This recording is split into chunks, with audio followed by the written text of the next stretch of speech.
À l'intérieur, un bébé agonise. Sa respiration faible résonne dans les couloirs tandis que le roi David jeûne sur le sol froid, couvert de cendres. Bethsabée, le visage encore marqué par les larmes, tient la petite main de son fils et sait, chaque souffle de cet enfant est le prix d'un désir interdit. Mais le mystère est encore plus profond. Pourquoi Dieu a-t-il scellé cette romance par la mort? La faute retombe-t-elle uniquement sur David? Ou Bethsabée portait-elle un secret capable de changer le destin d'Israël? Et que s'est-il passé dans le cœur de cette femme après qu'on lui ait pris son premier-né? Voulez-vous découvrir la vérité derrière ce péché qui a coûté une vie et bouleversé tout un royaume? Restez jusqu'à la fin. La révélation. Derrière la tragédie la plus douloureuse de Jérusalem remettra en question tout ce que vous croyez savoir sur la culpabilité, le pardon et la rédemption. Rejoignez-nous tandis que nous découvrons comment Bethsabée, la femme oubliée par les paroles des hommes, est devenue un instrument de rédemption, de promesse et de survie, même lorsque Dieu l'a guidée sur des chemins marqués par la douleur et le silence.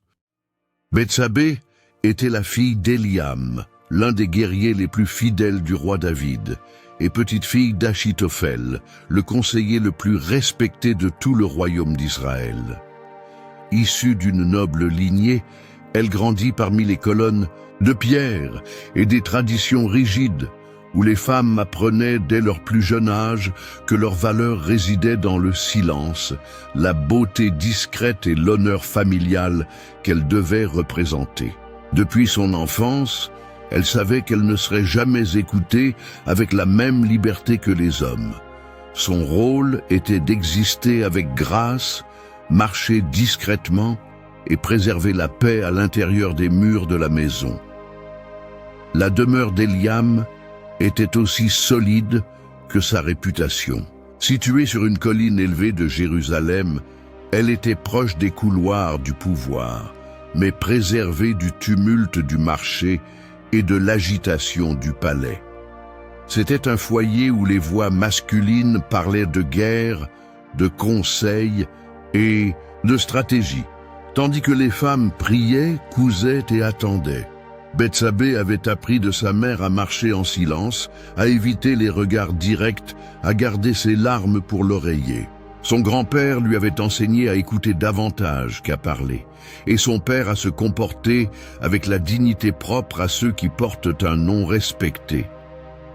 Elle était encore jeune lorsqu'elle épousa Uri le Hittite, un étranger converti, guerrier brave et honoré. Uri était réputé pour son intégrité, son zèle envers la loi de Dieu et sa loyauté inébranlable envers le roi.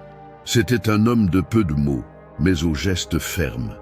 Et avec le temps, même sans grande déclaration d'amour, un attachement serein était né entre eux, fondé sur le respect et l'admiration. « Je reviendrai bientôt, Bethsabée », dit Uri un matin en attachant son épée à sa taille. « Et je serai ici, comme je l'ai toujours été », répondit-elle avec un léger sourire, retenant un instant de plus son manteau.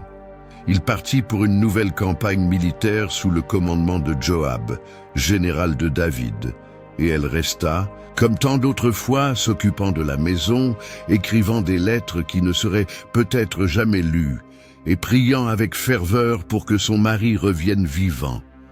En ces jours-là, Jérusalem vibrait de victoires et de chants de psaumes. Le roi David était aimé, ses conquêtes célébrées à chaque coin de rue. Mais à l'intérieur de la maison de Bethsabée régnait le silence. Un silence dense, fait de nostalgie et de crainte. Chaque soir, elle montait sur la terrasse, cherchant du réconfort dans la vue de la cité dorée. Ce fut lors d'une de ces journées, quand la chaleur pesait sur les pierres et que les servantes recueillaient l'eau de pluie pour le bain, qu'elle se déshabilla en haut de la maison, comme elle avait l'habitude de le faire lorsque la chaleur devenait insupportable. La terrasse était privée, entourée de murs hauts où elle n'aurait jamais imaginé être exposée à des regards. L'eau coulait sur ses épaules, et seul le chant lointain des oiseaux l'accompagnait. Elle pensait à Uri, elle pensait au temps, elle ne pensait à rien. C'était simplement un après-midi comme tant d'autres. Mais ce jour-là, un regard la vit. En haut du palais, le roi David marchait seul sur sa terrasse. Ses yeux parcoururent la ville, comme à leur habitude. Mais à cet instant, en regardant vers les maisons voisines, son regard s'arrêta. Bethsabée, l'éclat de l'eau, le contour de ses épaules, la manière dont le soleil jouait avec les reflets sur sa peau. Il ne détourna pas les yeux, il resta là, immobile, captif, d'un désir soudain. Il appela un serviteur. « Qui est cette femme ?» demanda le roi d'une voix contenue. « C'est Bethsabée, fille d'Éliam, petite fille d'Achitophel. Elle est l'épouse d'Uri le Hittite, » répondit le serviteur après avoir regardé dans la direction indiquée. David hocha lentement la tête. Il réfléchit un instant, puis d'un geste sec ordonna « Faites-la venir à moi ». Le serviteur hésita un bref moment, mais obéit sans discuter. On ne conteste pas les ordres d'un roi, encore moins lorsqu'ils sont donnés avec cette ferme autorité silencieuse. Pendant ce temps, Bethsabée avait terminé son bain. Elle ramassait ses vêtements et coiffait ses cheveux encore humides lorsqu'elle entendit du mouvement à l'entrée de la maison. Les servantes échangèrent des regards. L'une d'elles courut vers la porte et revint, pâle. « Des hommes du roi, ils veulent parler à madame. »« Que désirent-ils » demanda Bethsabée. Les sourcils froncés. « Ils disent que le roi vous fait appeler au palais. » Maintenant, le cœur de Bethsabée s'accéléra. Pendant un instant, elle resta silencieuse. Son regard cherchait quelque chose, peut-être une explication, peut-être une issue. Mais il n'y avait rien, c'était le roi. Quand un roi appelle, le peuple répond. Surtout une femme, fille d'Éliam, petite fille d'Achitophel, mariée à l'un des vaillants guerriers du souverain lui-même. Elle s'habilla rapidement. Elle choisit un manteau sobre et simple et attacha ses cheveux avec un ruban discret. Elle descendit les escaliers de la maison d'un pas léger et assuré. Les servantes l'observaient en silence et la ville sembla respirer plus lentement lorsqu'elle franchit le portail. En arrivant au palais, elle fut conduite par de larges couloirs silencieux. Les gardes ne parlaient pas. Les serviteurs ne croisaient, eux, pas son regard. Lorsqu'elle arriva à la chambre royale, elle vit David debout, dos à la porte, contemplant l'horizon par la fenêtre ouverte. « Mon Seigneur m'a appelé ?» dit-elle doucement, presque inaudible. « Oui ?» répondit-il sans se retourner. « Je voulais vous voir de mes propres yeux. » Il y eut une pause. David se retourna alors et s'avança vers elle. « On m'a dit votre nom, mais on ne m'avait pas dit que vous étiez aussi belle. » Bethsabée ne répondit pas. Elle ne savait pas comment agir, ni à quoi s'attendre. Elle était là sans vouloir y être. La présence du roi, son regard posé sur elle, tout était étrange, troublant. « Asseyez-vous » dit David en indiquant un coussin près de lui. Elle obéit, les yeux baissés. Cette nuit-là passa comme dans un brouillard. Des paroles douces, des gestes calculés, des promesses muettes. Elle n'avait aucun moyen de refuser. C'était le roi, et son silence fut sa seule défense. Quand elle retourna chez elle, elle marcha lentement à travers les rues sombres. Les servantes l'attendaient, mais aucune ne posa de questions. Personne n'osa parler. Elle monta dans sa chambre, et sans dire un mot, elle s'allongea. Le lendemain matin, Jérusalem se réveilla au son des marchands, à l'odeur du pain frais et au chant du temple. Mais à l'intérieur de la maison, de Bethsabée, le temps s'était arrêté, et la paix qui y demeurait s'était cachée derrière les voiles d'un silence que seules les femmes connaissent. Un silence chargé de peur, de honte et de confusion. Et tout avait commencé par un « Regarde !» au sommet du palais, au-dessus des rues et des maisons du peuple. Le roi David marchait seul sur sa terrasse, comme il le faisait souvent depuis qu'il avait décidé de ne pas partir en guerre avec ses hommes. Les couloirs du palais étaient silencieux.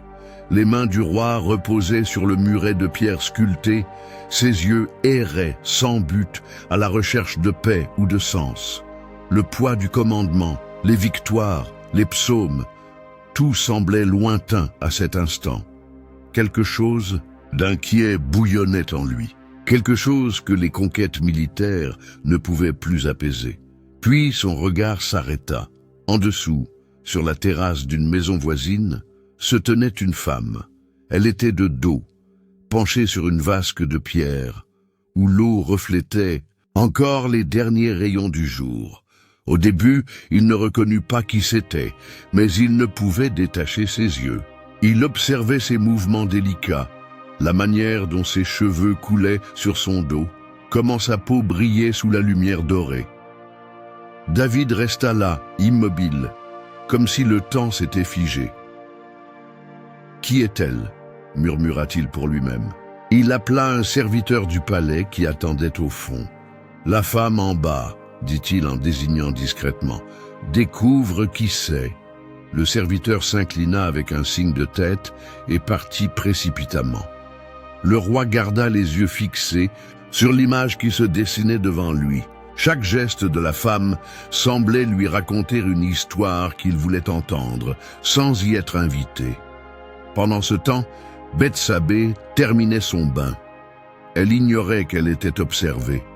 Pour elle, c'était un moment privé, un bref soulagement à la chaleur de cette lourde journée.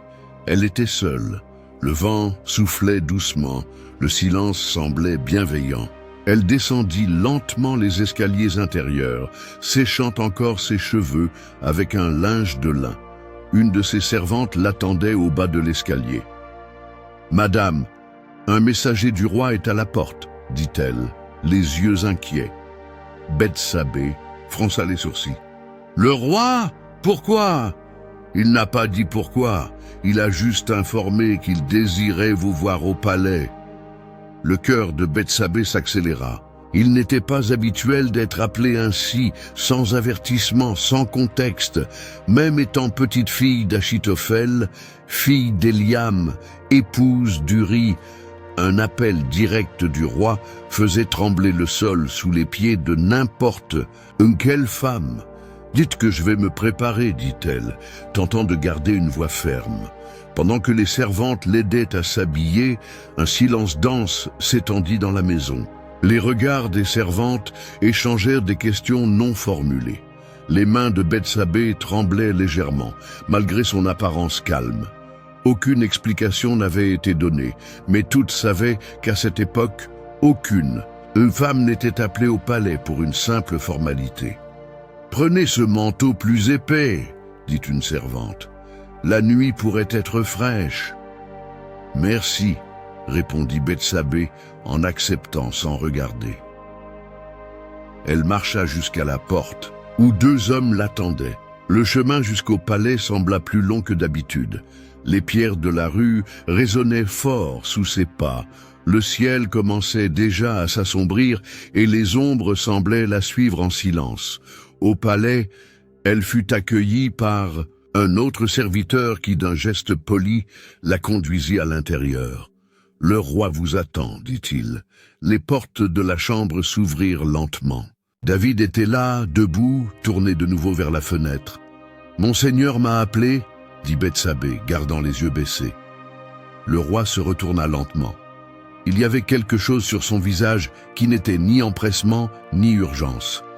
C'était un désir retenu, un regard qui traversait les mots, scellés. « Oui, » répondit-il doucement. « Je voulais vous connaître. » Bethsabée ne dit rien. David s'approcha d'elle, s'arrêta à quelques pas. « Vous êtes la fille d'Éliam, n'est-ce pas ?»« Oui, monseigneur. »« Et la petite fille d'Achitophel ?»« Oui. »« Et l'épouse d'Uri ?»« Oui. »« Il est en campagne, dit-elle presque à voix basse. » Le roi hocha la tête comme s'il le savait déjà. « Uri est un homme bon, loyal, fort, l'un de mes meilleurs. » Un silence s'installa entre eux. David la regardait comme on évalue un vase précieux. Sa voix baissa, devenant plus intime. « Quand je vous ai vu aujourd'hui, j'ai ressenti quelque chose de différent, comme si le jour s'était arrêté un instant. Je n'avais pas ressenti cela depuis longtemps. » Bethsabée ne répondit pas. Elle fixa un point quelconque au sol. Son corps était là, mais son esprit se rétractait à chaque seconde. Il n'y avait pas d'issue, pas de fuite. Elle était face au roi, et le roi n'était pas un homme ordinaire. « Venez, dit-il en tendant la main, et elle, sans choix, obéit. Cette nuit-là, rien de ce qui fut dit ne pourrait effacer ce qui s'était passé. David avait franchi une limite. Et Bethsabée fut entraînée dans une histoire qu'elle n'avait ni écrite ni voulue. Quand elle sortit du palais, des heures plus tard, la ville dormait. Mais en elle, quelque chose s'était éveillé, quelque chose de froid, dense, irréversible. Elle arriva chez elle sans être remarquée. Elle monta les escaliers sans bruit, retira son manteau sans force dans les mains, et s'assit au bord du lit, le regard perdu. « Tout va bien, madame ?» demanda timidement une servante apparaissant à la porte. « Oui » répondit-elle après quelques secondes. « Juste fatiguée. » La servante recula en silence, et Bethsabée s'allongea. Elle resta là, immobile, fixant le plafond de pierre, comme s'il allait s'effondrer. Elle essaya de ne pas penser, d'oublier, mais son toucher, son regard, sa voix, tout revenait. Et elle ne savait pas, mais à partir de ce moment, elle n'aurait plus jamais la paix. Ce n'était pas seulement la chaleur suffocante qui montait des pierres brûlantes, ni le murmure lointain des gardes changeant de poste. C'était quelque chose de plus profond, plus silencieux, une tension invisible qui se répandait comme un parfum trop fort. Dans la maison d'Éliam, l'atmosphère était lourde d'inquiétude. Bethsabée était seule dans sa chambre, assise devant le miroir de bronze. Ses mains restaient immobiles sur ses genoux, mais à l'intérieur, tout tournait. Depuis son retour du palais, aucun mot ne sortait avec légèreté. Les servantes essayaient de faire semblant que tout était normal, mais elles savaient que leurs yeux demandaient ce que leurs lèvres ne pouvaient dire. Et elles-mêmes ne savaient pas nommer ce qui s'était passé. Ce fut alors que le bruit de coups fermes résonna à la porte principale. Un des domestiques ouvrit. « C'est le messager du roi David », annonça-t-il d'une voix basse, presque révérencieuse. Le cœur de Bethsabée se glaça. Son corps ne bougea pas, mais ses veines battirent, plus fort. « Le roi désire vous voir de nouveau », dit le messager, la tête basse. Les servantes s'arrêtèrent. Le temps sembla s'arrêter un instant avec elle. Aucune n'osa respirer profondément. Bethsabée se leva lentement. Elle ne demanda pas pourquoi, ni ne tenta de refuser. Elle savait que le désir d'un roi était un ordre déguisé en courtoisie. « Je vais préparer mes vêtements », dit-elle d'une voix basse, presque un murmure. Dans la chambre au fond, la servante la plus âgée s'approcha avec une robe légère en lin clair. « Celle-ci, madame » demanda-t-elle. « Non, celle de couleur foncée, à manches longues » répondit Bethsabée. « Aujourd'hui, je ne veux pas que mon corps parle pour moi. » Le chemin jusqu'au palais sembla plus long que d'habitude, bien que ses pas fussent les mêmes. Les rues étroites semblaient serrer ses poumons, et l'écho des chaussures des soldats au coin de rue résonnait plus fort qu'il ne devrait. Lorsqu'elle arriva aux portes royales, elle prit une profonde inspiration. Quelque chose en... Elle désirait tourner le dos, fuir, oublier. Mais cela aurait été un scandale plus grand que le silence. Les portes s'ouvrirent. Le même domestique que la fois précédente l'accueillit d'un signe de tête. Les couloirs semblaient plus sombres, les tapisseries plus lourdes, les colonnes plus froides. Chaque pas à l'intérieur de cet endroit était comme un chemin sans retour. « Le roi vous attend », dit le domestique en ouvrant les portes de la chambre. David était là, encore une fois. Mais cette fois, il n'y avait pas de mots doux prêts à être prononcés. Il se tenait debout, les mains derrière le dos, regardant par la fenêtre. Le corps du roi était au repos, mais ses yeux brûlaient d'une flamme qu'aucune paix ne pouvait calmer. « Bethsabée !» dit-il sans se retourner. « Je suis content que vous soyez venue. » Elle resta silencieuse. « Je n'ai pas eu de paix depuis notre dernière rencontre, » continua-t-il. « Votre visage m'a visité dans mes rêves. Votre parfum semblait présent dans chaque couloir. Votre voix m'a manqué, même si je ne l'ai pas vraiment entendue. » Elle baissa les yeux. « Je ne comprends pas, mon Seigneur. Je suis une femme mariée. » David se retourna, s'approchant à pas sûrs. « Je suis roi, » répondit-il sans arrogance, seulement avec la certitude de celui qui n'a pas l'habitude qu'on lui refuse quelque chose. « Et vous êtes plus qu'une femme mariée. Vous êtes la fille d'un guerrier, la petite fille d'un sage, et maintenant, vous êtes ici devant moi. » Elle avala difficilement. « Ce n'était pas mon choix de venir. J'ai été appelé. » David s'approcha encore davantage. Il était si proche qu'elle pouvait sentir la chaleur de son souffle. « Vous n'avez pas à avoir peur, » dit-il d'une voix plus basse, presque un murmure. « Je ne veux rien vous imposer, mais ce que je ressens est plus fort que ce que je peux cacher. » Bethsabée resta immobile. Les mots ne trouvaient pas leur chemin. Son corps, trahi par la peur et la confusion, demeurait là où il était. Son cœur battait fort, mais son âme se recroquevillait. « Quel droit ai-je de refuser un roi ?» murmura-t-elle, le regard fixé au sol. David tendit la main et toucha son visage. « Ce n'est pas une question de droit, mais de moment. Il y a des moments que l'on ne peut manquer, des moments qui changent tout. » Elle ferma les yeux un instant. À l'intérieur d'elle, elle sentait qu'elle s'enfonçait dans quelque chose qu'elle ne pouvait nommer. Était-ce du désir? Était-ce de la peur? Était-ce de la soumission? Était-ce tout à la fois dans un mélange douloureux?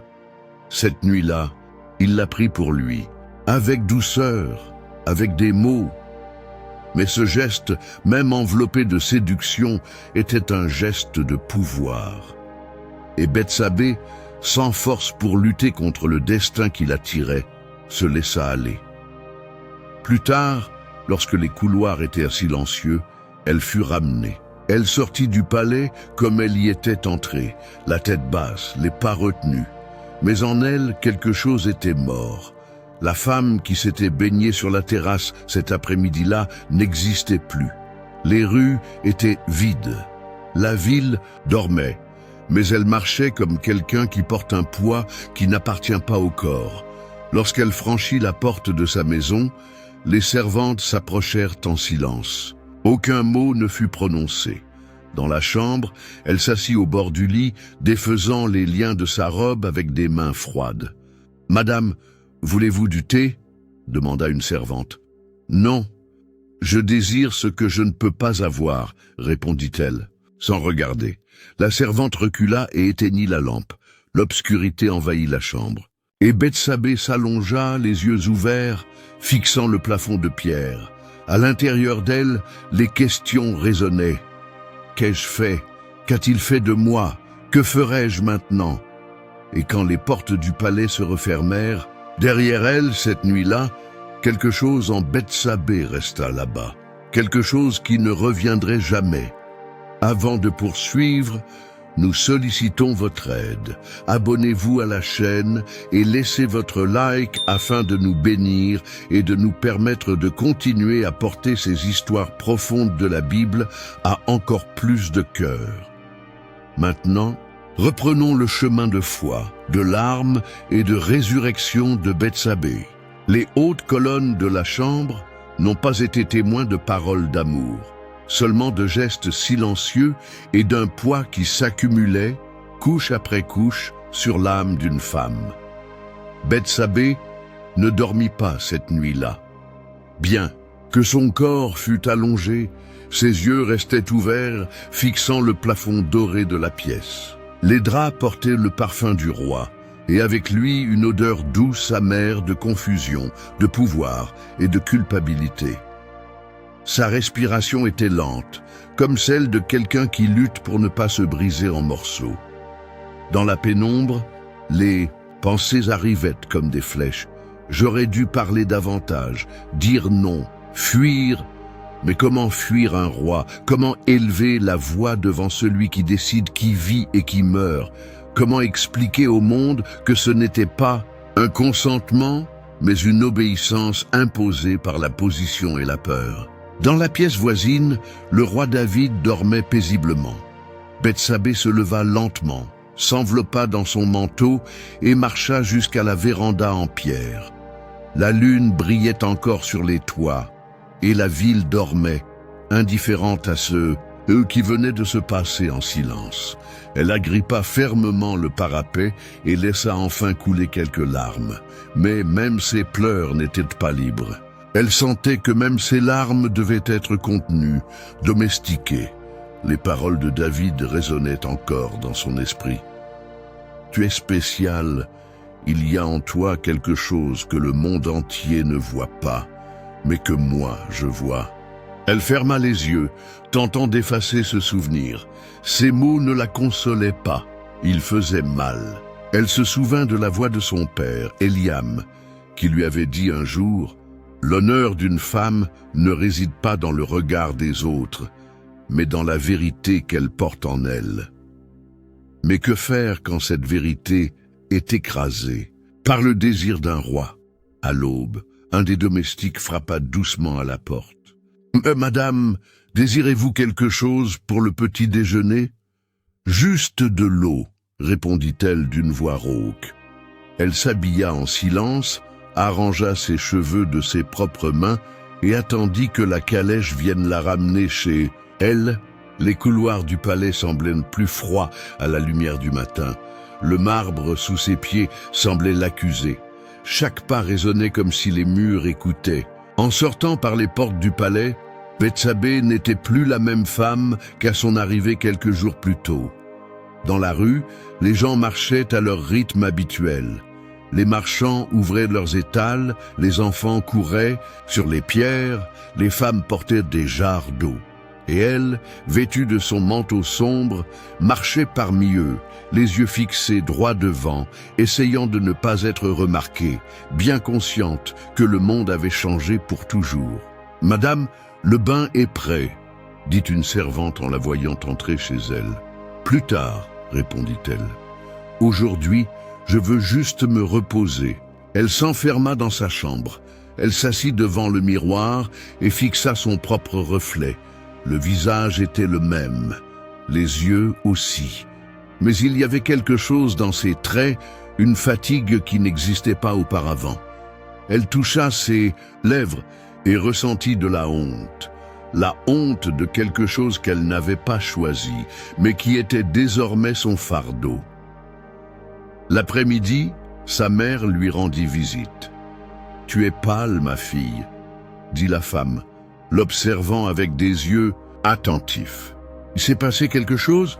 Bethsabée détourna le regard. « Juste une longue nuit, » répondit-elle. « Rien dont tu doives t'inquiéter. » Sa mère acquiesça, mais ne sembla pas convaincue.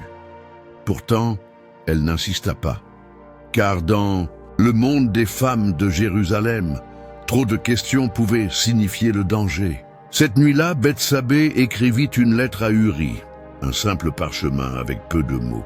Aucune mention de ce qui s'était passé. Juste un « je t'attends » écrit de main tremblante. Elle savait qu'il ne saurait peut-être jamais, ou qu'il savait tout. Le roi n'avait pas à s'expliquer, le roi était la loi, et elle n'était qu'une femme. Dans les jours qui suivirent, elle tenta de s'occuper.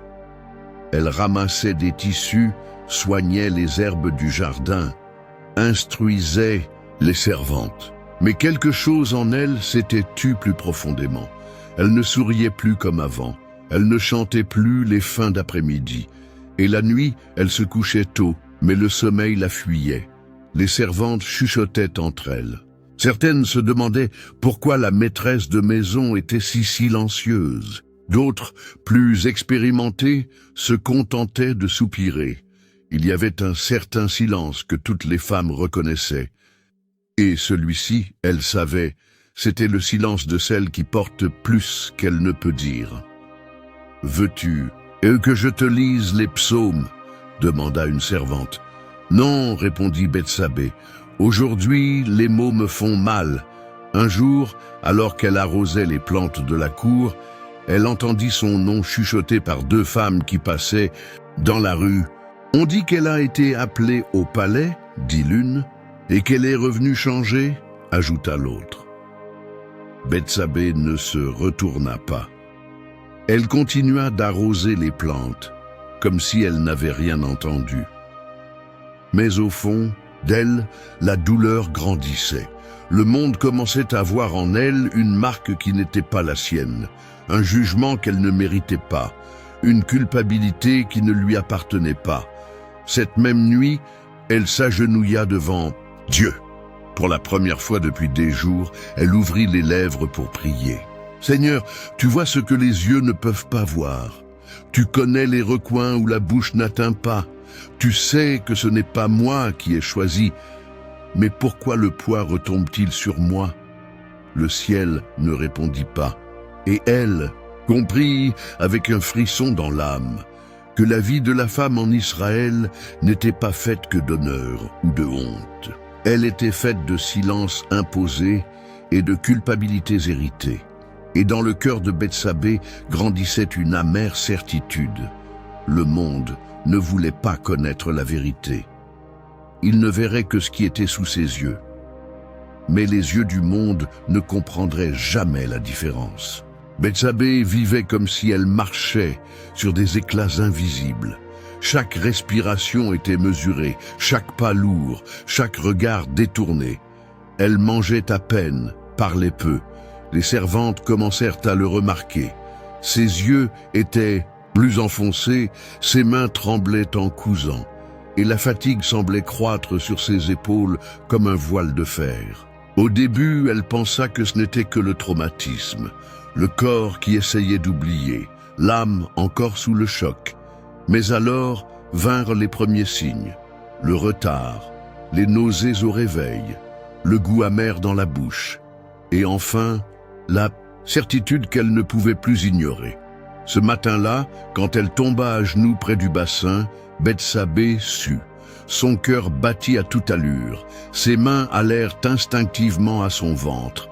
La vérité, celle qu'elle ne voulait pas encore nommer, était désormais là, vivante, grandissante en elle, un secret qui ne pourrait pas rester caché longtemps. Elle resta agenouillée longtemps, respirant avec difficulté. Le sol de pierre froide touchait ses genoux, mais elle ne pouvait pas se relever. C'était comme si la vie s'était arrêtée, comme si le monde avait changé de couleur. Ce n'était pas juste une grossesse, c'était une condamnation. « Madame » appela une servante de l'autre côté de la porte. « Tout va bien ?»« Oui » répondit Bethsabée d'une voix étranglée. « J'ai besoin d'un moment à seul. » Elle se leva lentement, se lava le visage, mais ses yeux restaient rouges. Elle s'habilla calmement d'un geste lent et automatique, puis s'assit pour écrire. Le papyrus devant elle semblait un abîme. Les mots pesaient plus que ses mains ne pouvaient les porter. Elle prit l'encrier, prit une profonde inspiration et écrivit seulement 3 mots. « Je suis enceinte ». Elle plia le parchemin avec soin comme on plie un fardeau. Elle appela une servante de confiance, la regarda droit dans les yeux et parla d'un ton ferme « Porte ceci au palais, en main propre, seulement au roi ». La servante obéit sans poser de questions. Elle sortit précipitamment sans regarder en arrière. Bethsabée resta là, assise, les yeux fixés sur la porte fermée, sentant le temps s'écouler comme du sable fin entre les doigts. L'attente de la réponse était pire que la peur. La pensée d'Uri vint comme une lame. Son mari, l'homme qui était parti à la guerre sans savoir ce qui allait arriver chez lui, l'homme qui ne méritait jamais une trahison, mais qui devrait désormais porter la conséquence d'un acte qu'elle n'avait pas choisi. « Seigneur !» murmura Bethsabée, les yeux levés vers le plafond. « Pourquoi me fais-tu porter ce que je n'ai pas demandé ? Pourquoi permets-tu que mon corps souffre pour les choix des autres ?» Les heures passèrent, la lumière du jour changea de ton, et rien ne revenait, aucune réponse. Aucun son de la rue ne semblait apporter de consolation. Elle commença à imaginer le pire. Et si David niait? Et s'il me blâmait? Et si j'étais amené sur la place publique, jugé comme adultère? Même si c'est le roi qui est la cause, serais-je celle qui sera lapidée? Son ventre était encore petit, mais un tremblement de terre grondait déjà en lui. Une vie se formait, et avec elle, un scandale grandissait. La nuit, elle ne put manger. La nourriture avait le goût de cendre. Les paroles des servantes semblaient venir de loin. Elle dormit peu, enveloppée dans des draps lourds, comme si le sommeil lui-même refusait de lui rendre visite. Le lendemain, la réponse arriva. Mais pas en mots. Un nouveau messager, plus âgé, vint de la part du roi. Le roi souhaite parler à Uri, dit l'homme, sans regarder Bethsabée dans les yeux. La femme sentit son estomac se nouer. Uri est au champ de bataille. Pourquoi le roi l'appellerait-il maintenant? Je ne fais que suivre les ordres, répondit l'homme en reculant. Elle resta là, seule dans la pièce, tenant le dossier de la chaise comme si ce meuble pouvait empêcher son monde de s'effondrer.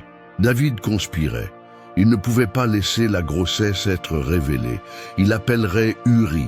Il essaierait de manipuler la situation. Il ferait croire que l'enfant était celui du mari, tout pour éviter le scandale. Mais Bethsabée savait, Uri n'était pas un homme ordinaire. Il était intègre, loyal, obsédé par la vérité. Ce même après-midi, elle sortit discrètement et alla chez Achitophel, son grand-père. Elle voulait voir ses yeux, savoir s'il savait, par miracle, quoi faire. Mais en le voyant assis sur la véranda, lisant en silence, elle sentit qu'il n'y avait pas non plus de refuge là-bas. « Tout va bien, ma petite fille ?» demanda-t-il sans lever les yeux du parchemin. « Tout va bien, grand-père ?» mentit-elle en s'asseyant sur les marches, les yeux baissés. « Je me sens juste un peu perdue. » Achitophel ferma le parchemin, la regarda attentivement. « Il y a des choses qu'on ne peut éviter, mais il y a des vérités qui, si elles sont cachées trop longtemps, tuent plus que les épées. » Bethsabée sentit ses yeux s'emplir de larmes. Mais elle ne répondit pas.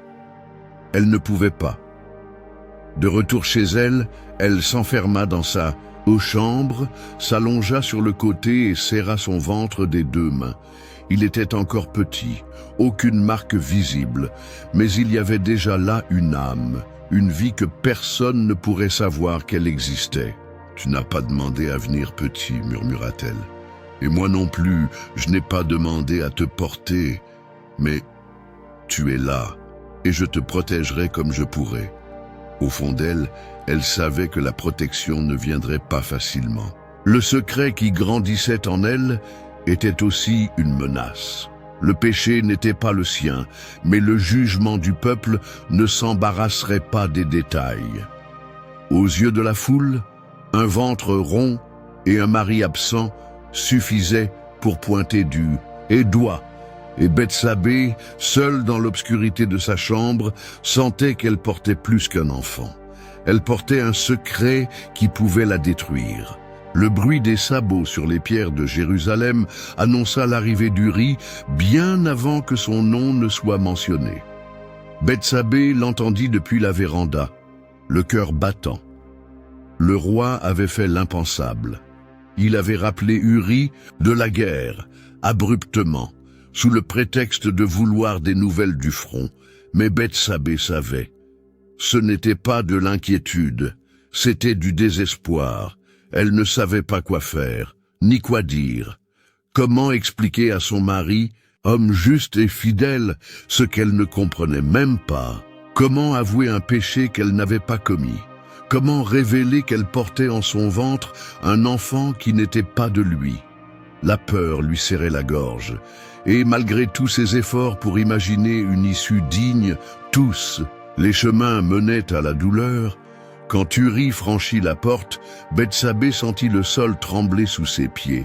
« Bethsabée, dit-il avec un sourire discret, le visage couvert de poussière de la route, les yeux fatigués mais vivants. Je ne m'attendais pas à revenir si soudainement. » Elle força un sourire. « Moi non plus, mon Seigneur, mais je suis heureuse de vous voir. » Uri s'approcha et posa la paume de sa main sur son épaule. Ce fut un geste simple, mais plein de sens. Il y avait de l'affection, du respect et une chaleur que Bethsabée avait presque oubliée. « Le roi m'a appelé au palais, » dit-il en déliant les brides de ses sandales. « Il m'a renvoyé d'urgence. Il voulait savoir comment allaient les troupes, comment se poursuivait le siège de Rabba. Cela m'a paru étrange, mais j'ai obéi. » Elle le regardait en silence. Son visage, si familier, lui faisait maintenant mal aux yeux. Elle pensait à sa loyauté, son honnêteté, son incapacité à trahir, mentir ou cacher quoi que ce soit. Et cela rendait tout encore pire. Cette nuit-là, Bethsabée prépara le dîner de ses propres mains. Elle s'assit à table avec Uri. Elle entendit parler de la guerre, des compagnons, du froid dans les tentes, des chants que les soldats entonnaient autour du feu. Uri parlait avec éclat dans les yeux, et elle cachait ses larmes au fond d'elle. Lorsque le repas fut terminé, elle prépara le lit. Elle était prête à tout raconter, à confesser, à expliquer.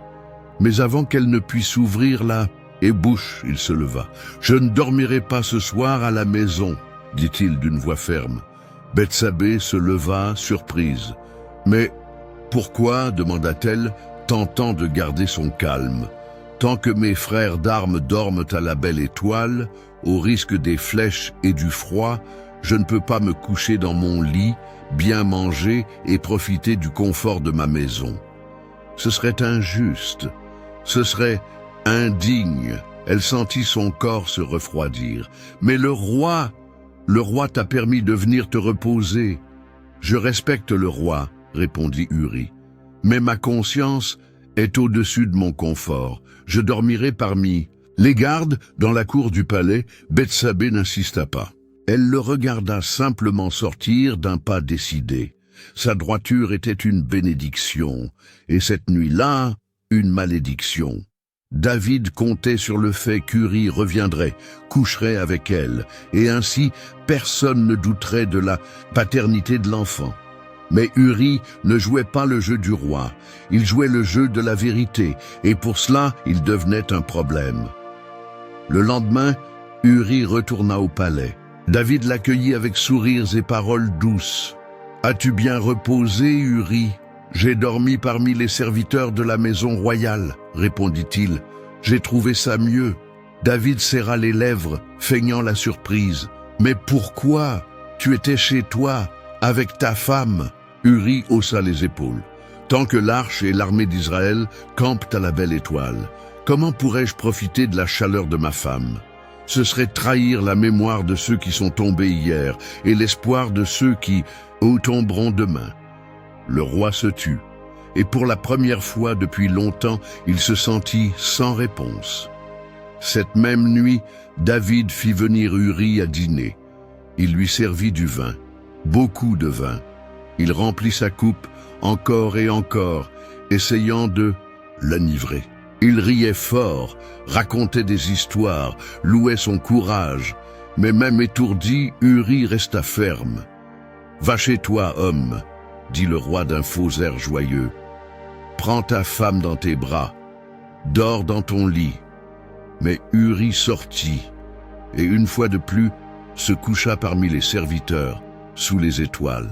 Et Bethsabée, de l'autre côté de la ville, l'attendait en agonie, le cœur écrasé par un avenir qu'elle ne pouvait plus contrôler. « Il n'est pas venu, » dit-elle à une des servantes, la voix tremblante. Peut-être qu'il est fatigué, madame. Non, il est fidèle. Fidèle à ce en quoi il croit, fidèle au roi qui ne mérite plus sa loyauté. Le lendemain matin, furieux et acculé, David prit une décision sombre. Il écrivit une lettre. Il la scella avec le sceau royal et ironiquement confia la lettre lui-même à Uri. « Remets ceci à Joab, lui dit-il. C'est un ordre important. Tu dois y aller immédiatement. » Uri s'inclina respectueusement. Il glissa le parchemin dans son manteau, sur sa poitrine. Il monta à cheval et partit sans savoir qu'il portait sa propre sentence de mort. Bethsabée apprit le départ trop tard. Quand elle sut qu'Uri était retourné au champ de bataille, quelque chose en elle se brisa. Elle monta en courant à sa chambre. Elle s'agenouilla devant le lit, serra son ventre de ses deux mains, pleura sans voix et supplia Dieu, « Ne le laisse pas mourir, pas à cause de moi. » Mais les cieux ne répondirent pas, et tandis qu'elle se perdait en prière, Uri dormait parmi les gardes, et le roi préparait sa mort. Mais dans la maison de Bethsabée, le temps semblait figé. Un silence épais régnait dans les couloirs, comme si la pierre elle-même gardait un secret qu'elle ne voulait pas révéler. Bethsabée se réveilla avec la sensation que quelque chose n'allait pas. Ce n'était ni un son, ni une vision, c'était une absence, un vide étrange dans l'air. Elle parcourut la maison du regard et remarqua que les sandales d'Uri n'étaient plus près de la porte. L'endroit où il déposait sa cape était vide. Son odeur commençait déjà à disparaître des tissus. La servante la plus jeune, en la voyant descendre, détourna les yeux. « Où est mon mari ?» demanda-t-elle, la voix encore enrouée par le sommeil. « Il est parti à l'aube, madame, » répondit la servante hésitante. Le roi l'a renvoyé au camp. Il emportait un parchemin scellé. « Il ne s'est pas dit au revoir ?» demanda Bethsabée dans un murmure presque inaudible. La servante secoua la tête en silence. Elle se retourna sans rien dire et remonta dans sa chambre. Elle s'assit au bord du lit, le corps raide, les mains croisées sur ses genoux. Une légère douleur la piqua au ventre, un souvenir vivant de la vérité qui grandissait en elle, silencieuse comme tout le reste. Elle avait espéré que cette nuit serait sa chance de parler, de raconter, d'essayer.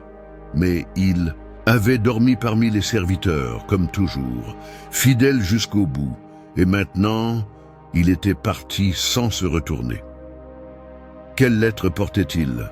demanda-t-elle à haute voix, sans attendre de réponse. Bethsabée passa le reste de la journée dans le silence. Les servantes parlaient à voix basse, marchaient à pas légers, comme si elles pressentaient qu'un quelque chose avait été brisé. Le jardin n'était plus entretenu. Le métier à tisser resta intact. Les herbes à tisane séchèrent sur le plateau. Il y avait un poids dans l'air, une ombre sur la maison. Au palais, David allait et venait dans sa chambre. Son visage était tendu, son expression lourde. Il appela un serviteur. « Est-il déjà parti ?» demanda-t-il. « Oui, monseigneur, avant le lever du soleil. »« Avec la lettre ?»« Oui, gardée sur sa poitrine. » Le roi hocha lentement la tête et congédia le serviteur. Il se tourna vers la fenêtre. Il regardait l'horizon comme quelqu'un qui attend une tempête. En lui, un conflit le rongeait. Il avait écrit de ses propres mains l'ordre. Il avait froidement donné instruction à Joab, « Place Uri au front de la bataille la plus féroce. » Puis, reculez, laissez-le tomber. La sentence était tracée, scellée avec l'anneau royal, envoyé par des mains innocentes, et Uri, fidèle jusqu'au dernier instant, portait sa mort sur sa poitrine sans le savoir. Bethsabée ne savait pas, mais elle sentait. L'inquiétude qui grandissait dans sa poitrine n'était pas ordinaire. C'était comme si le ventre qu'elle portait commençait à l'alerter qu'un plus grand mouvement se passait au-delà des murs de la maison. Elle marcha jusqu'à la cour. Elle leva les yeux vers le ciel. Aucune réponse. Cette nuit-là, elle ne put dormir. Elle se leva plusieurs fois, alluma une lampe, marcha dans le couloir, caressa les objets d'Uri, l'arc suspendu au mur, le tissu qu'il portait sur les épaules. Chaque détail était un souvenir, un murmure qu'il existait, que, sans le savoir, il avait été utilisé. « Uri, dit-elle au vide, reviens-moi. » Mais Uri ne reviendrait pas. Sur le champ de bataille, les soldats se préparaient à l'assaut. Joab reçut la lettre avec les ordres royaux et la lut en silence. Aucune expression sur son visage, aucun commentaire. Il referma simplement le parchemin, le déchira en morceaux et les brûla. Puis, il fit appeler Uri. « Demain, tu mèneras l'assaut à la porte principale de la ville ennemie, » dit le commandant. « Oui, monseigneur, » répondit Uri avec fermeté. « Ce sera une position difficile, exposée, mais nous comptons sur toi. Je mourrai si nécessaire. » Joab ne répondit pas. Il hocha la tête et le congédia. Le lendemain matin, quand les clairons sonnèrent, Uri marcha en tête. La poussière se soulevait sous les pieds des guerriers et la chaleur rendait l'air presque irrespirable. Uri n'hésita pas. Il avança avec bravoure, épée à la main, cœur ferme. Mais lorsque la muraille cracha ses flèches et que les hommes autour commencèrent à reculer, il resta. Personne ne revint le chercher. Et Uri tomba. À Jérusalem, Bethsabée arrosait le jardin quand la plus jeune fleur se brisa en deux sous le vent. Le vase tomba et se brisa. Le bruit du verre brisé fit frissonner son corps. « Madame, ça va ?» demanda une servante. « Ce n'était que le vent, » répondit-elle, bien qu'elle sache que ce n'était pas vrai. Cette nuit-là, elle se coucha tôt, la tête sur l'oreiller, les yeux dans le noir, l'âme perdue. « Pourquoi ne s'est-il pas dit au revoir ?» demanda-t-elle à elle-même, la voix brisée. Et sans le savoir, elle versa la dernière larme avant que la nouvelle n'arrive. Et elle ne savait pas que ce baiser serait le dernier. Uri était comme toujours en première ligne, le visage ferme, les yeux alertes. Aucun signe de peur, aucune hésitation. Joab observait de loin. Sur son visage, il y avait de la tension, mais pas de surprise. Il savait ce qui avait été ordonné. Il savait ce qui devait arriver ce jour-là. Le roi avait été clair. Et aussi lourd que fût son cœur, Joab était loyal au trône. « Avancez, sans renfort !» ordonna-t-il à voix basse au capitaine à ses côtés. L'assaut commença. Uri courut parmi les premiers. La poussière s'éleva sous les pieds des soldats. Les flèches commencèrent à voler. Les murailles de la ville y crachaient feu et pierre. Les cris de guerre se mêlaient au bruit du métal contre les boucliers. Puis, dans la confusion du combat, quelque chose se produisit. Une flèche précise, directe, elle pénétra la poitrine d'Uri comme une sentence finale. Il tomba à genoux, sans cri, sans scandale. Il tomba simplement, comme un homme qui avait accompli sa mission jusqu'au bout. Ses compagnons tentèrent de réagir, mais l'ordre de repli avait déjà été donné. Il était trop tard. Uri tomba seul, le visage contre la terre rouge de sang, les yeux ouverts vers un ciel qui ne répondit pas. Ce même jour, un messager partit pour Jérusalem. Il portait un récit de la bataille, et parmi les mots formels et tactiques, une phrase attendait, telle une dague prête à blesser, Uri le Hittite est mort. Dans la ville sainte, le soleil brillait haut quand la nouvelle arriva au palais. David reçut le messager calmement. Il écouta le rapport sans interrompre. Quand la phrase finale fut prononcée, il hocha simplement la tête. « Dis à Joab de ne pas être attristé, répondit-il. L'épée dévore autant celui-ci que celui-là, poursuit le siège. Que la victoire vienne vite. » Le ton était froid, pratique, comme s'il parlait de la chute d'un parmi tant d'autres. Mais ce n'était pas un parmi tant d'autres. C'était Uri, le loyal, le juste, l'innocent. Dans la maison de Bethsabée, la journée était trop silencieuse. Les servantes travaillaient sans bruit. Il y avait une prémonition dans l'air. Les fenêtres étaient ouvertes, mais le vent ne pénétrait pas. Puis des coups à la porte. Elle descendit elle-même pour répondre. Lorsqu'elle vit le messager du roi, elle sut. Avant même qu'il ne parle, elle sut. Ses yeux disaient tout. Le visage marqué par la poussière de la route, la bouche tremblante, la posture de celui qui porte une sentence. « Madame, dit-il en baissant la tête, le roi regrette de vous informer qu'Uri est tombé au combat. » Elle ne répondit pas, ne cria pas, ne tomba pas. Elle resta simplement immobile. « Il est mort en combattant. » Avec honneur, ajouta le messager, cherchant ses mots pour atténuer le choc. Mais rien ne pouvait atténuer. Bethsabée ferma la porte sans rien dire de plus. Elle monta lentement les escaliers, comme si chaque marche était un poids. Elle arriva dans sa chambre, verrouilla la porte, et ce fut alors qu'elle tomba à genoux. Elle ne pleura pas à haute voix, ne déchira pas ses vêtements. Elle se pencha simplement, les mains serrant son ventre, la respiration haletante. Le deuil arriva silencieusement, comme un raz-de-marée qui étouffe sans bruit. Les servantes incomprirent. Elles s'habillèrent de deuil, la maison s'assombrit, et les jours suivants furent enveloppés de voiles et de silence. Pendant 7 jours, Bethsabée pleura seule. Pas à cause du scandale, pas à cause de la honte. Elle pleurait Uri, l'homme qui l'avait aimée, honorée, protégée, et qui gisait maintenant sous une terre qu'elle ne toucherait jamais. Elle pleurait de ne pas avoir pu lui dire adieu, d'avoir caché à celui qu'elle aimait le secret qu'elle portait dans son ventre. Elle pleurait de savoir que, même sans le savoir, il était mort fidèle à un roi qui l'avait trahi en silence.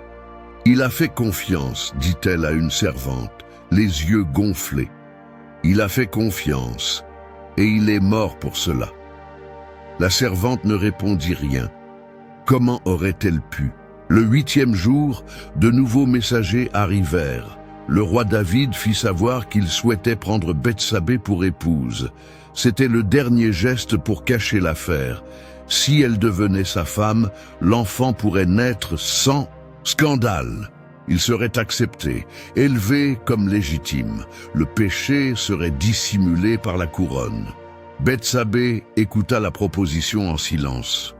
Ce n'était pas une surprise, c'était inévitable. Le deuil était encore frais, mais il serait maintenant remplacé par une nouvelle identité, celle d'épouse du roi. Une position dont tant de femmes rêvaient, mais pour elle, elle était tachée de sang. « Préparez mes habits, dit-elle, d'une voix basse. Je vais au palais. » En entrant dans les appartements royaux pour la 3e fois, Bethsabée n'était plus la jeune femme qui se baignait paisiblement, ni la femme confuse de la nuit imposée. Elle était maintenant veuve, mère, et prisonnière d'un secret qui allait changer le cours du royaume. David la reçut avec un sourire contenu. Il y avait de la solennité dans l'air, mais aucun regret visible. Ses yeux cherchèrent les siens, mais elle détournait le regard. Elle s'assit devant lui et attendit les mots. « Je déplore la mort d'Uri, dit le roi. C'était un homme bon. » Elle ne répondit pas. « Et je veux te prendre pour épouse, t'honorer et protéger l'enfant que tu portes. » Il parlait comme s'il rendait justice, comme si c'était un acte de bonté. Mais à l'intérieur d'elle, Bethsabée criait. Elle acquiesça, elle accepta, pas par amour, pas par désir, mais parce que le monde dans lequel elle vivait ne lui permettait pas de refuser. Cette nuit-là, elle s'habilla en mariée, mais dans son cœur, il n'y avait que du deuil. La robe était blanche, mais à l'intérieur d'elle, tout était sombre. Et même lorsque la cérémonie se termina et que les psaumes furent chantés dans les couloirs du palais, le ciel resta silencieux. Mais Dieu avait vu, et le ciel ne resterait pas silencieux bien longtemps. La nouvelle du mariage se répandit plus vite que le deuil. En moins d'un cycle lunaire après la mort d'Uri, Bethsabée fut de nouveau appelée au palais, mais cette fois pour être prise comme épouse. L'annonce fut faite avec solennité, dans des termes diplomatiques et des bénédictions formelles des prêtres, mais les yeux de la ville voyaient ce que la bouche des scribes taisait. C'était un mariage précipité. Jérusalem murmurait dans les ruelles, les femmes chuchotaient près des fontaines, les hommes s'échangeaient des regards dans les marchés. Le roi, veuf par choix et maître de nombreuses victoires, s'unissait désormais à la hâte à une femme enceinte d'un enfant que le temps dénoncerait. Mais aucun d'eux n'osait parler fort, parce que c'était David, et parce que Bethsabée appartenait maintenant à la cour. Le palais fut préparé pour la cérémonie. Les tapisseries furent changées, des parfums répandus dans les couloirs, des musiciens engagés pour une chanson courte et contenue. Mais dans la nouvelle mariée, il n'y avait pas de place pour la fête. Bethsabée franchit pour la 3e fois les portes royales. Mais, contrairement aux fois précédentes, cette fois, il n'y avait pas de peur. Il y avait de la résignation. Son âme ne pleurait plus dans le désespoir. Elle pleurait en silence, un silence si profond qu'il ne faisait plus de bruit à l'intérieur. « Le roi vous attend », dit une des femmes du palais, ajustant le voile sur sa tête. « Que cela soit », répondit Bethsabée sans se regarder dans le miroir. En entrant dans la chambre royale, elle vit David vêtu d'une tunique de lin fin, les cheveux coiffés, l'air calme. Il s'approcha d'elle et prit ses mains avec solennité. « À partir d'aujourd'hui, tu es ma femme, dit-il. Ce palais sera ta demeure. Ce peuple t'honorera comme reine. Et ton enfant sera comme mon fils. » Elle hocha la tête. Juste cela. Aucun mot, aucune larme, aucune protestation.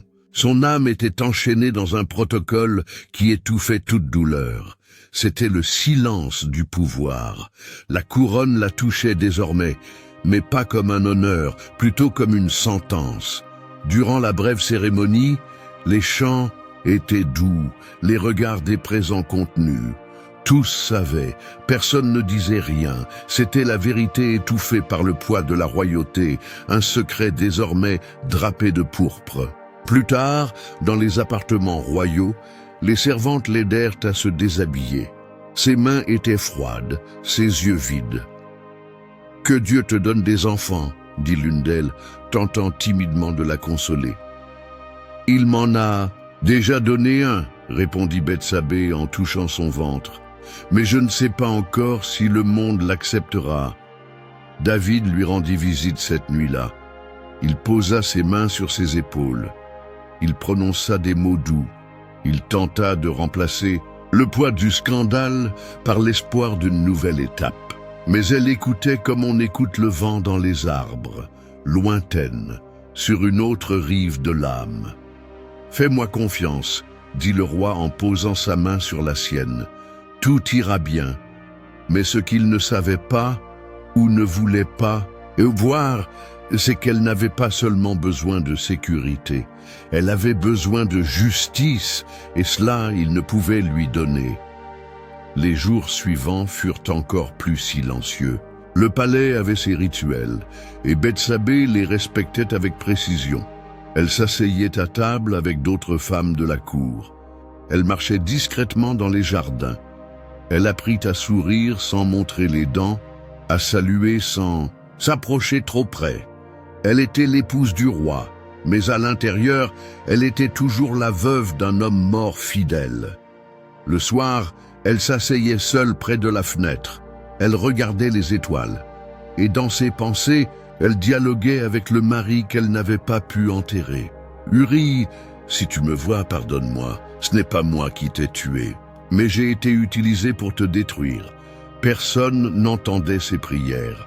Personne ne lui demandait comment elle se sentait. Même pas David. Le palais était un lieu où les sentiments étaient déguisés par des protocoles, où les Larmes n'avaient pas leur place entre les colonnes de marbre, et l'enfant grandissait. Son ventre, auparavant silencieux, montrait maintenant les signes de la vie qu'il portait. Les nausées matinales, la lourdeur dans les pieds, le changement dans le rythme de la respiration. Chaque battement de son cœur semblait l'avertir que quelque chose approchait, pas seulement la naissance, mais la conséquence. « Madame », dit un jour une servante, « le peuple commence à appeler l'enfant le prince. » Bethsabée la regarda avec une expression neutre. « Il n'est pas encore né. Il n'appartient encore à personne. Il est juste à moi. » Mais elle savait qu'il appartiendrait bientôt à tous. L'enfant serait vu comme un symbole de continuité, de succès, de rédemption. Mais elle savait que cet enfant était le fruit de quelque chose qui n'aurait jamais dû arriver. Lors des réunions royales, David parlait avec les conseillers, dirigeait le royaume comme si tout était sous contrôle. Mais Bethsabée voyait quelque chose dans ses yeux, une ombre, une inquiétude cachée entre les ordres et les décrets, peut-être de la culpabilité, peut-être juste de la peur. « Tout sera différent maintenant, disait-il. Dieu est encore avec nous. » Mais elle savait, quelque chose avait changé dans le ciel. Le silence de Dieu, qui était autrefois réconfort, était désormais un présage. Ainsi, le ventre grandissait. Les rumeurs se calmaient. Le protocole suivait son cours. Mais en Bethsabée, tout était en guerre. Le deuil vivait toujours en elle, étouffé par des voiles et des couronnes. Et l'enfant qu'elle portait, bien qu'innocent, était aussi une mémoire vivante de ce qui s'était passé. Cette nuit-là, en regardant son reflet dans le miroir, elle toucha son ventre et murmura « Tu n'as pas de culpabilité. » Mais le monde ne le comprendra pas, ni le trône, ni le peuple, ni moi. Elle ferma les yeux, elle prit une profonde inspiration, et elle sut. Le trône était désormais sa prison, et son ventre, une sentence. Les couloirs du palais étaient silencieux ce matin-là. Il y avait une quiétude inhabituelle, comme si l'air lui-même savait qu'un événement important allait se produire. Bethsabée se leva tôt.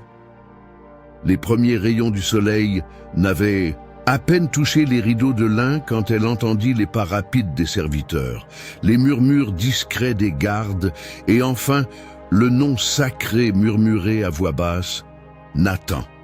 Le prophète de Dieu est aux portes. Cette simple phrase fit battre le cœur de Bethsabée plus vite.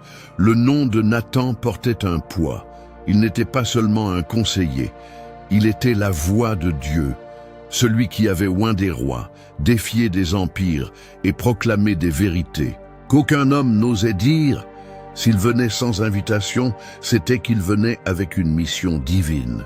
Elle sortit discrètement de ses appartements et se plaça derrière l'une des grandes colonnes du hall où elle pouvait entendre sans être vue. Son corps tremblait, mais pas de peur, de l'attente.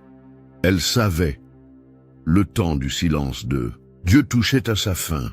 L'entrée du prophète fut assurée. Ses yeux ne vacillèrent pas. Son visage, marqué par le temps et la sainteté, reflétait la colère contenue des cieux. David, assis sur le trône, se leva pour l'accueillir avec la cordialité habituelle. « Nathan, dit-il avec un demi-sourire, quel plaisir de te voir. »« Je viens avec une parole du Seigneur, » répondit le prophète sans détour. Le roi hocha la tête et fit signe qu'il pouvait continuer. Bethsabée, au loin, retint son souffle. « Il y avait 2 hommes dans une ville, » commença Nathan. L'un était riche, l'autre pauvre. Le riche possédait beaucoup de moutons et de bœufs. Le pauvre n'avait qu'un petit agneau qu'il avait acheté. Il l'avait élevé et l'agneau avait grandi avec lui et ses enfants. Il mangeait de son pain, buvait dans sa coupe, dormait dans ses bras. C'était comme une fille. David écoutait attentivement, les sourcils froncés. Un jour, continua le prophète, l'homme riche reçut un visiteur. Mais au lieu de prendre un de ces nombreux moutons de son troupeau, il prit l'unique agneau de l'homme pauvre. Il le tua, le prépara pour nourrir l'étranger. Un silence tomba dans le hall. David se leva, indigné. « Cet homme mérite la mort !» s'exclama-t-il. « Pour son manque de compassion, il paiera 4 fois plus. » Comment a-t-il pu faire une chose aussi cruelle? Nathan leva les yeux, avança d'un pas et d'une voix ferme, comme si les cieux parlaient à travers lui, déclara « Tuez cet homme !» Le temps s'arrêta.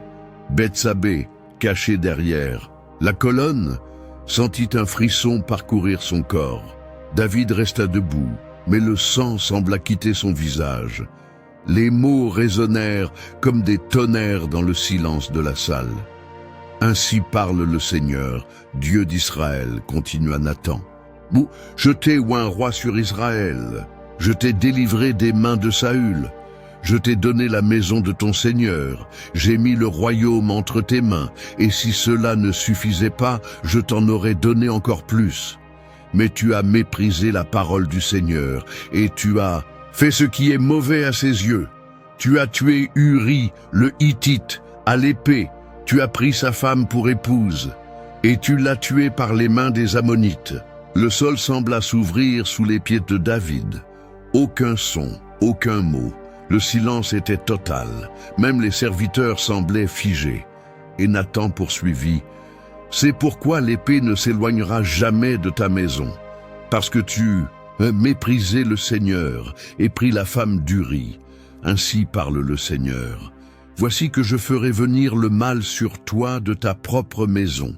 Je prendrai tes femmes devant tes yeux et je les donnerai à un autre. Tu l'as fait en secret. Mais moi je le ferai devant tout Israël en plein jour. » David tomba à genoux. « J'ai péché contre le Seigneur, » murmura-t-il, la voix tremblante. « Le Seigneur a pardonné ton péché, » répondit Nathan. « Tu ne mourras pas, mais l'enfant qui t'est né mourra. » À ces mots, Bethsabée sentit le monde tourner. Ses yeux s'écarquillèrent. Le ventre, qui grandissait en silence, sembla se rétracter de l'intérieur. Ses mains touchèrent instinctivement son ventre, comme pour protéger l'enfant de la sentence divine. Elle ne pouvait pas crier, pas là, pas devant le roi, le prophète, les serviteurs, mais son cœur cria. Il cria fort, comme si chaque battement disait « Pas le bébé, pas lui, il n'a pas de culpabilité ». Le prophète se retourna, sortit avec la même fermeté qu'il était entré, et la salle retomba dans le silence. David, toujours à genoux, resta là plusieurs minutes. Les conseillers s'éloignèrent discrètement, et Bethsabée retourna dans ses appartements comme quelqu'un qui revient d'un champ de bataille sans avoir combattu. Elle s'enferma, s'assit par terre et pleura. « Il va mourir, » répétait-elle. « Il va mourir pour quelque chose que je n'ai pas choisi, pour quelque chose que je n'ai pas fait. » Une servante tenta de s'approcher. « Madame, partez, laissez-moi seule. » La femme hésita, mais obéit. La chambre resta sombre le reste de la journée. Bethsabée ne mangea pas, ne parla pas, ne bougea pas les lèvres pour une autre prière. La prophétie avait été lancée, la justice de Dieu s'était enfin dressée comme une épée sur le palais, mais le prix de cette justice restait encore à révéler. Depuis que le prophète Nathan était sorti par les portes du palais, aucun mot ne semblait trouver sa place. Ni chez les serviteurs, ni chez les conseillers, ni même chez le roi lui-même. La révélation s'était répandue comme une fumée, invisible, et tous respiraient l'air lourd de culpabilité qui ne pouvait plus être dissimulé. Dans la chambre intérieure, David restait à genoux, comme il l'avait été depuis la confrontation. Le sol froid semblait vouloir avaler son âme, et même là, brisé, il sentait le poids des paroles de Nathan comme des pierres lancées d'un ciel qui jusqu'alors l'avait favorisé en tout. « Le Seigneur t'a pardonné, mais l'enfant mourra », avait dit le prophète d'une voix ferme, sans hésitation. Ces mots résonnaient sans cesse. L'enfant mourra. L'enfant, pas le père, pas la mère, mais l'enfant. À l'autre bout du palais, Bethsabée restait enfermée. Elle ne pleurait pas à haute voix. Ses larmes n'étaient pas celles des femmes qui perdent leur mari à la guerre. C'étaient des larmes silencieuses, épaisses, qui coulaient sans gémissement. Elle pleurait comme une femme qui sent la vie s'éteindre dans son ventre avant l'heure. Elle sentait déjà son corps changer. Le bébé, si actif quelques jours auparavant, était maintenant étrangement silencieux. Chaque mouvement subtil semblait plus fragile. Chaque battement de cœur qu'elle touchait de la paume sur son abdomen semblait lointain. « Madame », dit la servante, les yeux embués. Le roi jeûne. Il s'est jeté à terre et ne veut pas manger. Il dit que peut-être le Seigneur aura pitié. Bethsabée ne répondit pas. Assise près du lit, les mains serrant son ventre, comme pour retenir l'enfant de toute la force de son corps. « Mais il ne comprend pas, » murmura-t-elle. « Ce n'est pas qu'un jugement pour lui. C'est mon fils. Le bébé n'avait pas demandé à naître. Et maintenant, il mourrait sans avoir demandé à partir. David ne dormait pas. Il passa la nuit à genoux, enveloppé dans un sac, le visage contre la terre. Il jeûnait, il priait, il murmurait des paroles à peine, audibles. Il suppliait Dieu de l'épargner, de prendre le père mais de laisser l'enfant, d'avoir pitié de la femme qui était maintenant au palais, mais qui vivait toujours comme prisonnière d'un scandale qu'elle n'avait pas causé. Le deuxième jour, la fièvre commença. Bethsabée s'en aperçut avant les servantes. La chaleur anormale sur sa peau, le tremblement subtil dans ses mains, la respiration altérée du bébé encore dans son ventre. Elle fit venir les sages-femmes, les médecins, les hommes qui connaissaient des herbes, les potions, les chants. « Sauvez mon fils, dit-elle avec un regard fixe.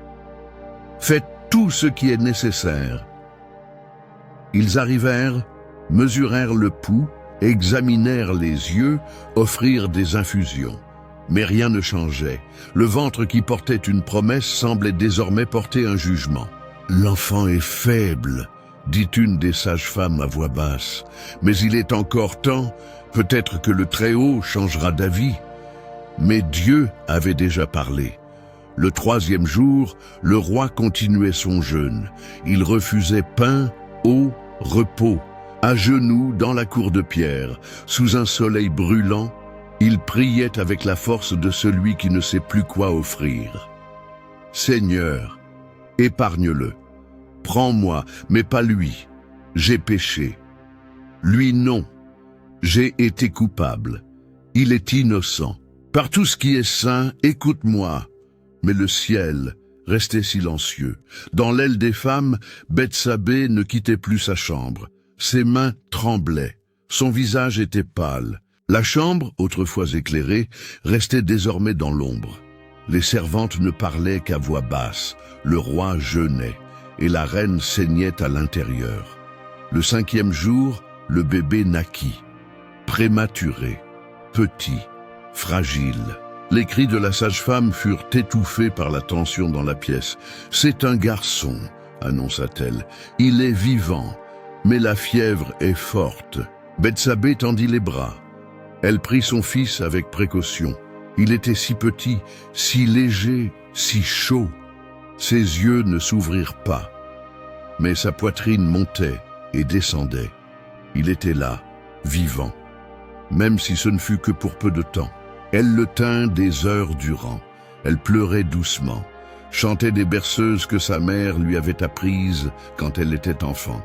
Les autres femmes de la cour restaient silencieuses, respectant la douleur d'une mère qui savait que le temps s'écoulait comme du sable entre les doigts. Cette même nuit, le roi apprit la naissance, mais ne se leva pas. Il resta à terre, continua de prier, jeûna, pleura. Peut-être que Dieu changera encore d'avis, dit-il. Peut-être verra-t-il mon repentir. Mais la sentence avait déjà été prononcée. Le 7e jour, les pleurs cessèrent. Le garçon cessa de respirer à l'aube. Aucun son, aucun dernier souffle, juste le silence de la faim. Les femmes de la maison couvrirent le corps d'un linge blanc. L'une d'elles partit en hâte prévenir les serviteurs du roi. Les hommes du palais restèrent silencieux. Ils échangèrent des regards hésitants. « Comment allons-nous lui dire ?» murmurait-il. « Il est si bouleversé, il pourrait faire quelque chose de fou. » Mais David comprit. « L'enfant est mort ?» demanda-t-il sans lever le visage. « Oui, monseigneur, il est mort. » Le roi soupira, se leva lentement du sol, se lava le visage, changea de vêtements. Et à la stupeur de tous, il alla au temple et adorait le Seigneur. De retour au palais, il demanda à manger. « Tant que le garçon vivait, je jeûnais, » expliqua-t-il. « Je pensais, peut-être que le Seigneur aura pitié de moi, mais maintenant qu'il est mort, pourquoi continuerais-je à jeûner? Pourrais-je le ramener ?» Puis, les yeux encore humides, il murmura « Un jour j'irai vers lui, mais il ne reviendra pas vers moi. » Dans l'aile des femmes, Bethsabée resta silencieuse, assise avec le corps mort de son fils dans les bras. Le soleil s'était déjà levé quand enfin elle le remit. Ses mains ne voulaient pas lâcher. Sa poitrine faisait mal comme si elle allait se briser. « Enterrez-le, sans bruit, dit-elle. Que nul hymne ne soit chanté, que nul clairon ne résonne. Il était innocent. » Et là, dans cette chambre froide, tandis que la lumière passait timidement par les fentes, Bethsabée comprit. Son fils était mort, et il paierait de son propre sang pour quelque chose qu'elle n'avait jamais choisi. Dans la chambre la plus protégée de l'aile des femmes, entourée de tapisseries fines et de fenêtres couvertes, reposait le bébé royal.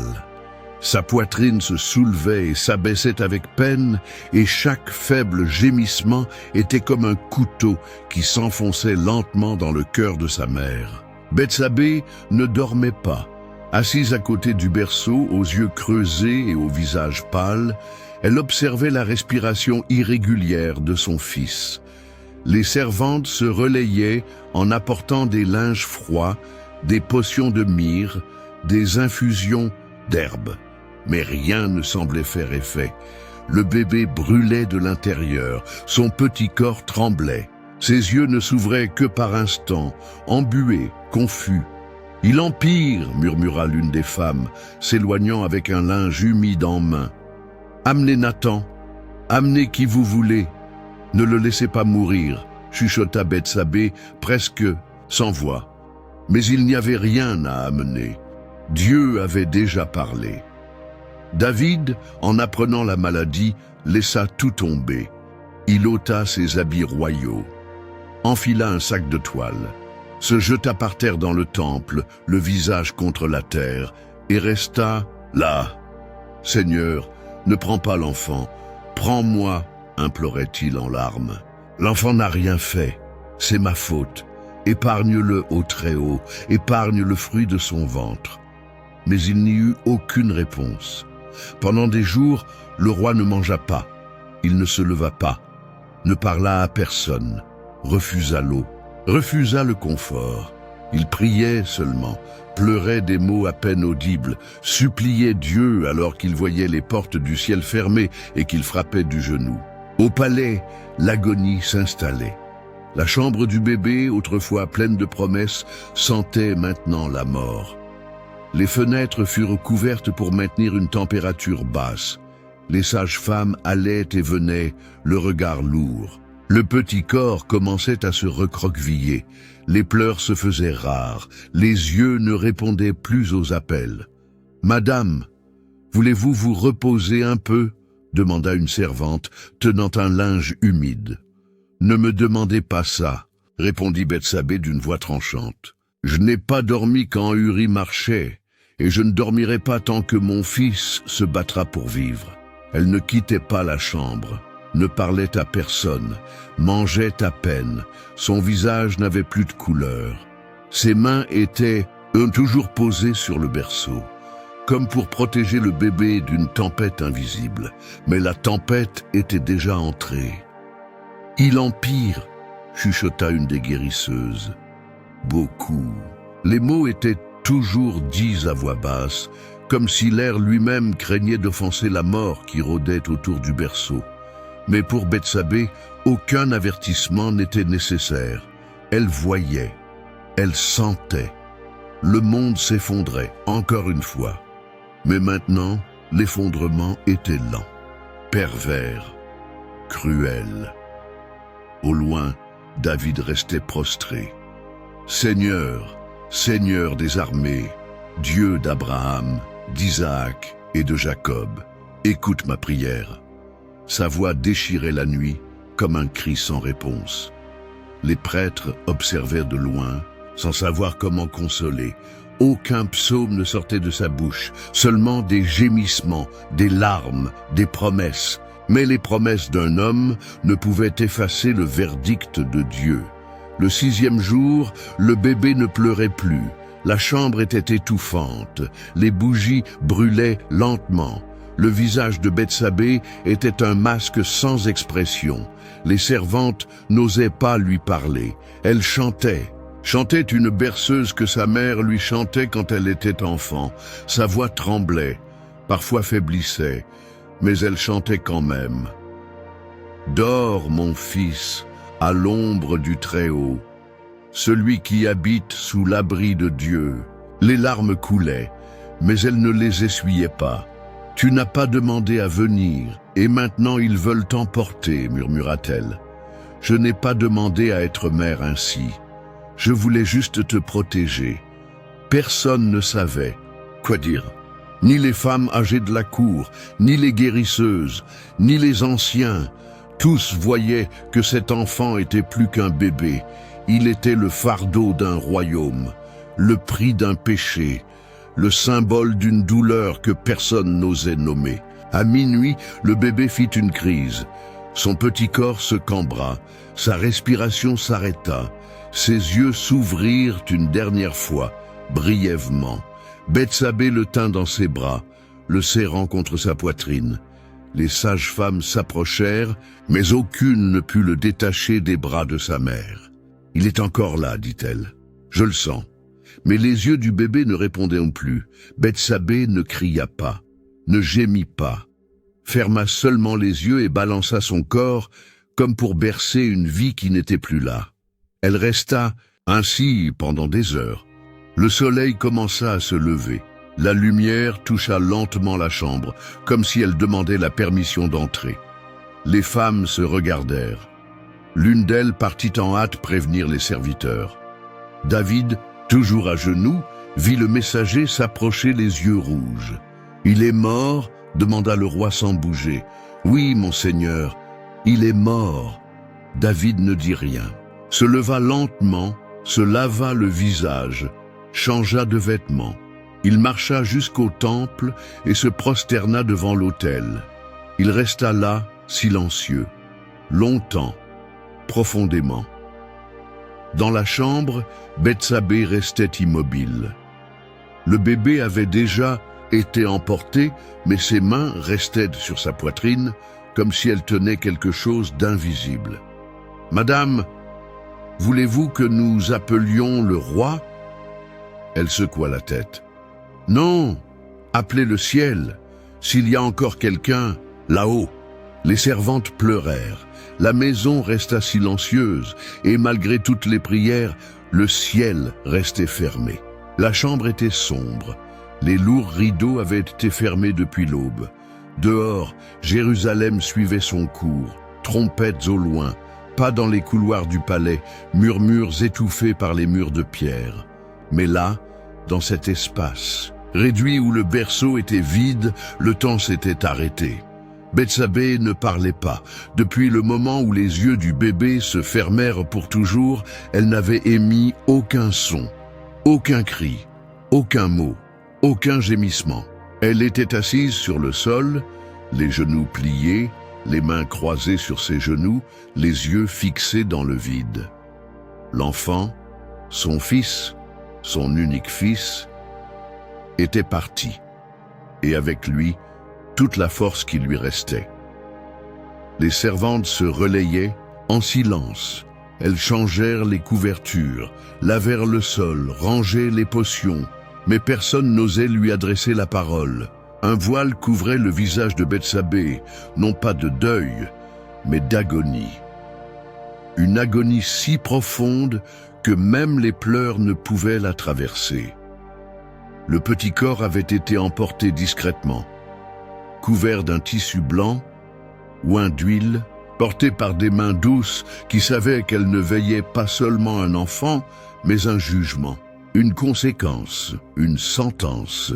Et Bethsabée restait là, le silence autour d'elle était épais, mais en elle, le cri était assourdissant.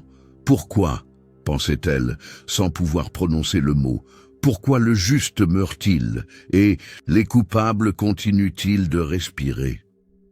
Le temps avançait sans qu'elle s'en rende compte. Elle ne savait pas s'il était matin, après-midi ou nuit. La seule lumière venait d'une bougie qui brûlait dans un coin, projetant des ombres tremblantes sur les murs. David apprit la mort dans la cour du temple. Il était là, encore à genoux, lorsque le messager arriva. Les serviteurs avaient peur de le dire, car ils voyaient l'état du roi. Mais il les regarda, comme s'il savait déjà. « Il est mort ?» demanda-t-il, sans changer de ton. « Oui, monseigneur », répondit le serviteur, les yeux baissés. « Il est mort. » David resta silencieux un instant. Puis il se leva, se lava le visage à l'eau froide, changea de vêtements et alla au temple. Là, il se prosterna et adora le Seigneur. Ses yeux étaient rouges, mais sa bouche ne murmurait plus de supplications. C'était comme s'il acceptait le décret, même sans le comprendre.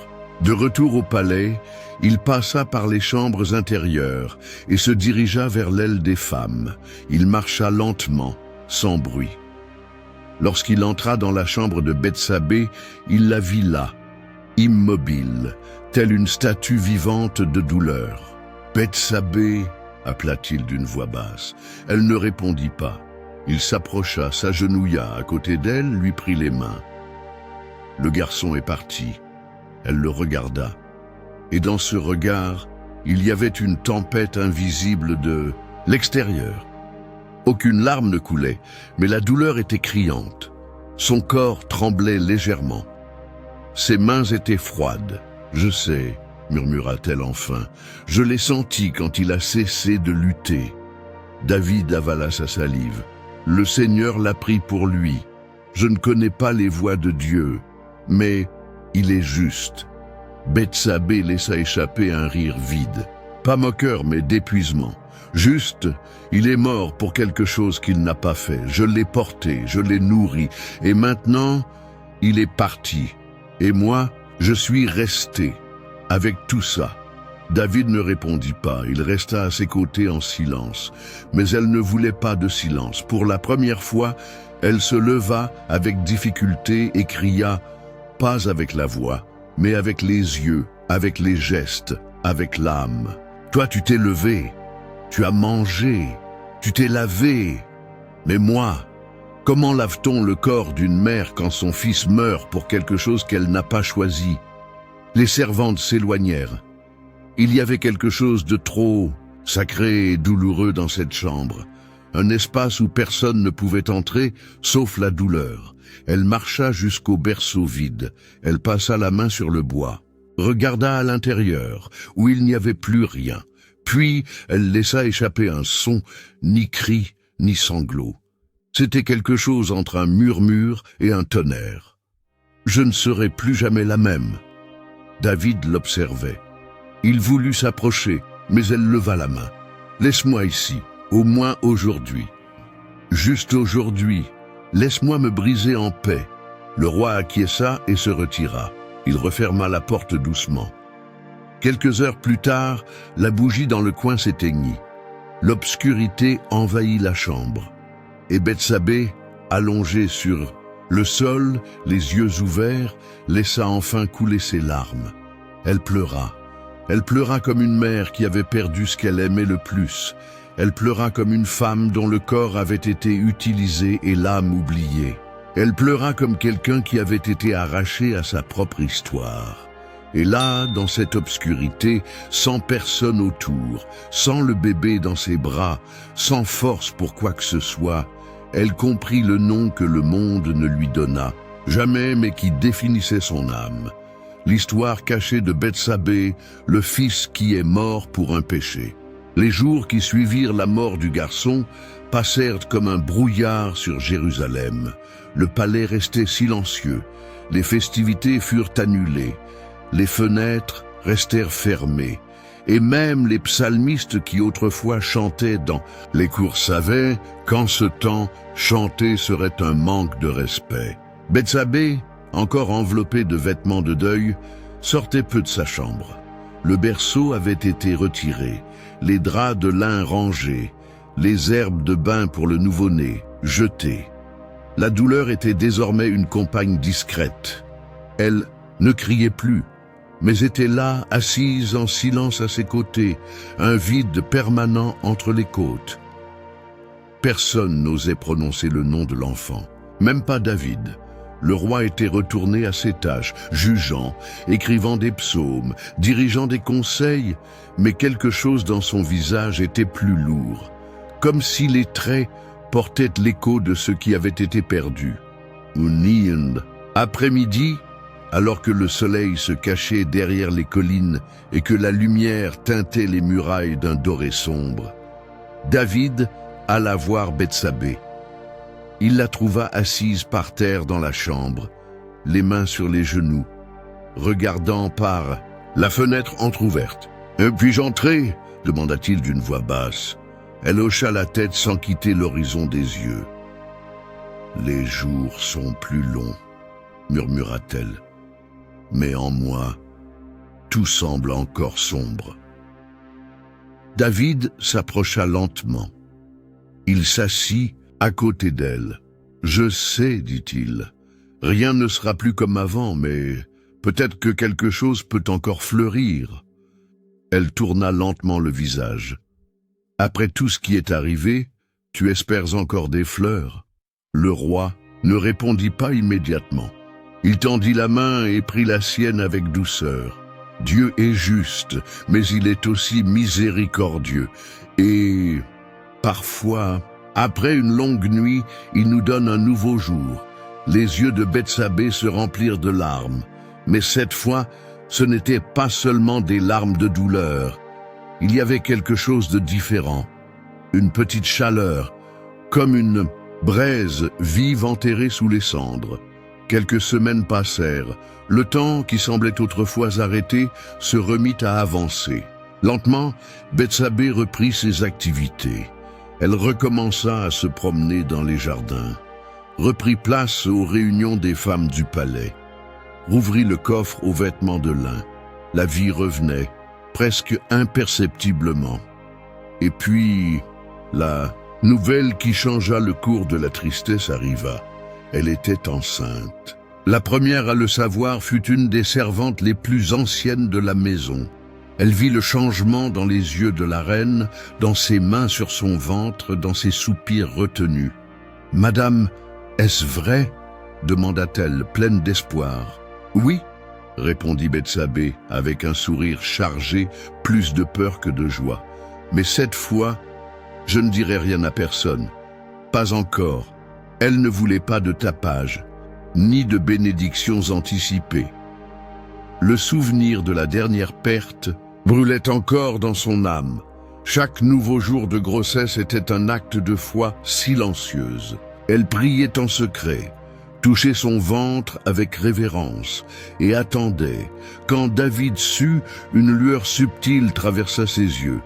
Il la prit dans ses bras avec précaution. Il ne parla pas beaucoup, mais dans ses yeux, il y avait la supplication d'un homme qui désirait la rédemption. « Que le Seigneur nous donne la paix, dit-il. » Des mois passèrent, et au moment venu, parmi les murmures de la cour et le regard vigilant des servantes, Bethsabée donna naissance à un fils. L'accouchement. Il fut difficile, mais différent. Il y avait de la force dans son corps, de l'espoir contenu dans chaque contraction. Et quand le bébé pleura pour la première fois, ce son remplit non seulement la chambre, mais les couloirs du palais, les yeux des femmes et son cœur. Elle le tint dans ses bras et pleura. « Tu es venu » dit-elle d'une voix brisée. « Et tu es vivant » Les servantes sourirent. Le roi entra dans la chambre et, en voyant le fils, s'inclina en silence. « Le Seigneur nous a entendus, dit-il, et il a été miséricordieux. » Quelques jours plus tard, David fit venir le prophète Nathan. Le même homme qui avait annoncé la mort du premier fils était maintenant appelé pour présenter le nouveau à la présence de Dieu. « Son nom sera Salomon, » déclara David, « parce que le Seigneur nous a donné la paix. » Nathan hocha la tête, mais sourit d'une manière inattendue. « Le Seigneur l'aime, » dit le prophète. Et il l'a appelé par un autre nom, un nom que personne d'autre ne portera. « Quel nom ?» demanda Bethsabée, curieuse. « Jédidias, » répondit Nathan, « bien-aimé du Seigneur. » Ces mots touchèrent profondément le cœur de Bethsabée.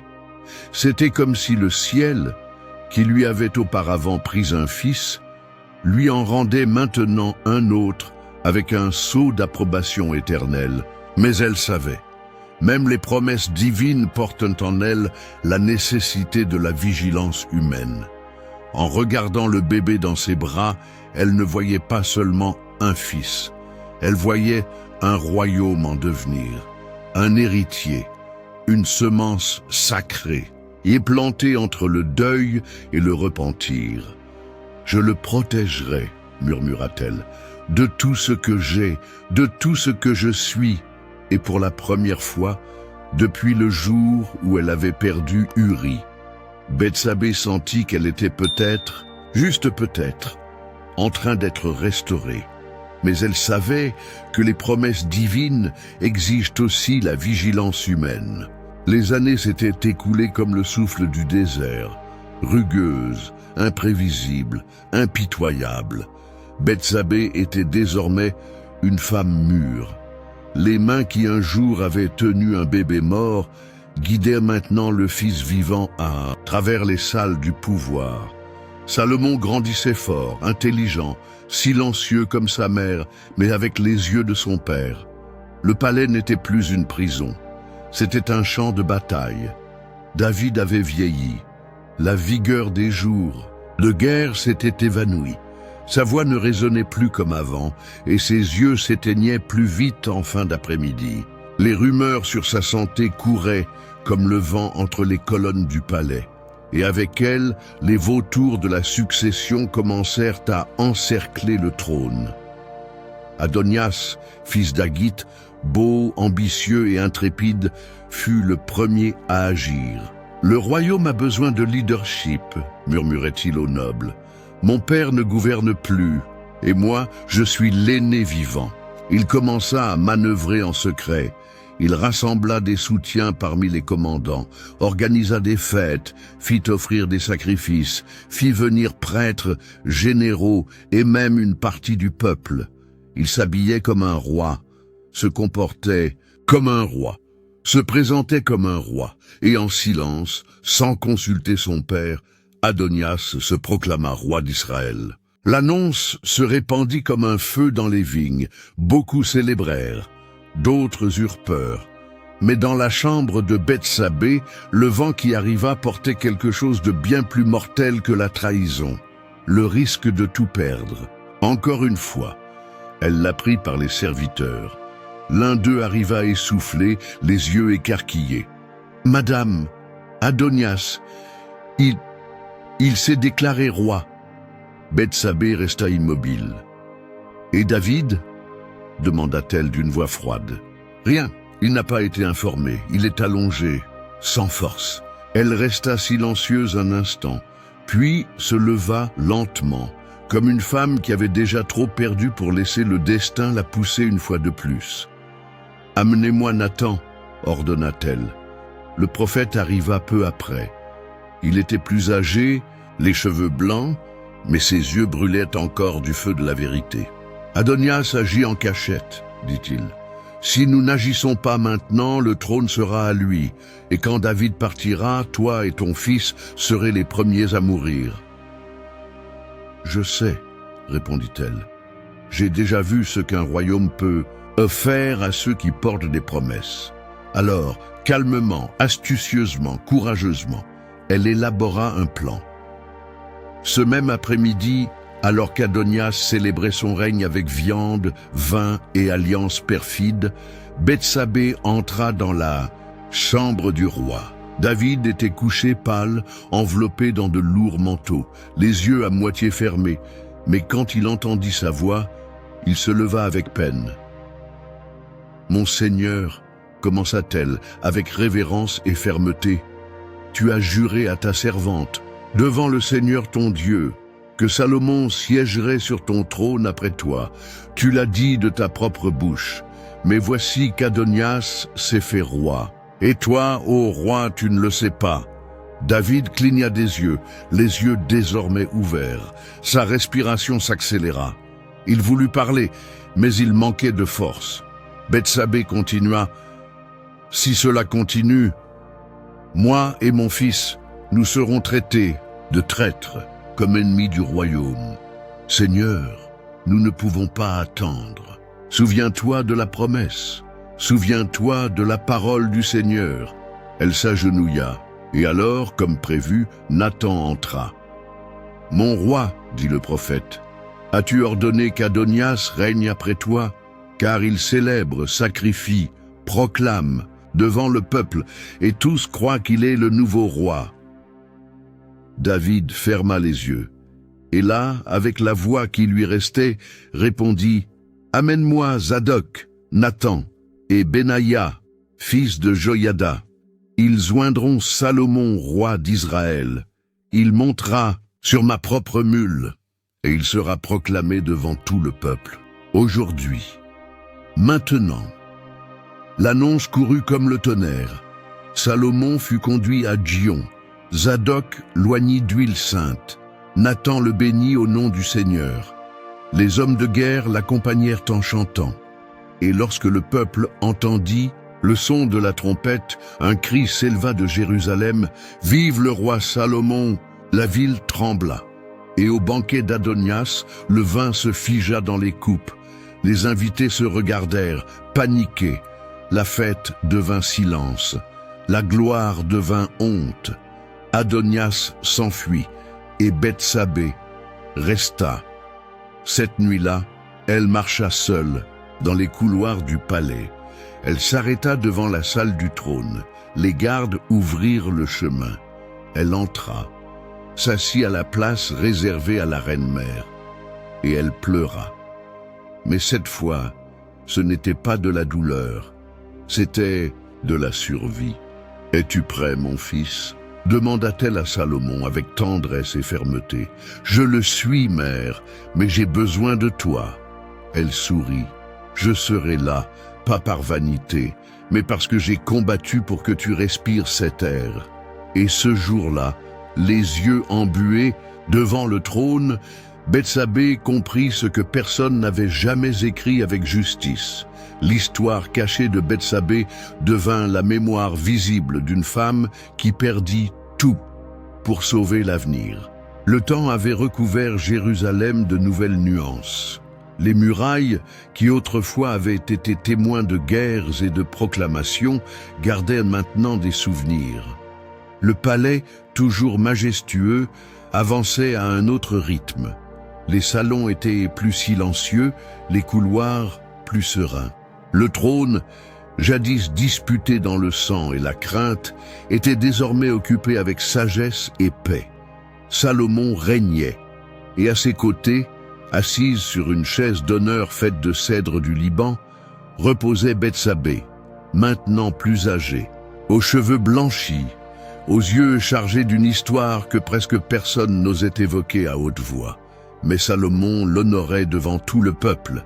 Chaque fois que le trône était mentionné, la reine-mère était rappelée, non comme un ornement de la cour, mais comme la femme qui avait assuré la promesse de Dieu. En ces jours de calme, Bethsabée passait de longues après-midi dans les jardins du palais. Elle écoutait les psalmistes chanter, observait les serviteurs, s'occupait des fleurs, et parfois laissait simplement le vent souffler à travers les voiles, rappelant ce que les années n'avaient jamais pu effacer. Son corps était plus fragile, ses mains marquées, sa démarche lente, mais en elle, il y avait la paix. Un matin, alors que le soleil se répandait sur le sol de pierre, Salomon vint à sa rencontre. « Mère, dit-il en souriant, le peuple attend ta bénédiction à l'entrée de la maison du Seigneur. » Elle leva les yeux. Elle vit en lui non seulement le fils qu'elle avait porté dans la douleur, mais l'homme façonné par la promesse de Dieu. « Aujourd'hui, demanda-t-elle doucement. « Aujourd'hui, répondit Salomon, je veux qu'ils voient de leurs propres yeux qui fut la femme qui s'est battue pour ce trône. » Elle se leva lentement. Elle s'habilla de tunique blanche. Elle attacha ses cheveux. Et avant de sortir, elle resta quelques instants devant un miroir.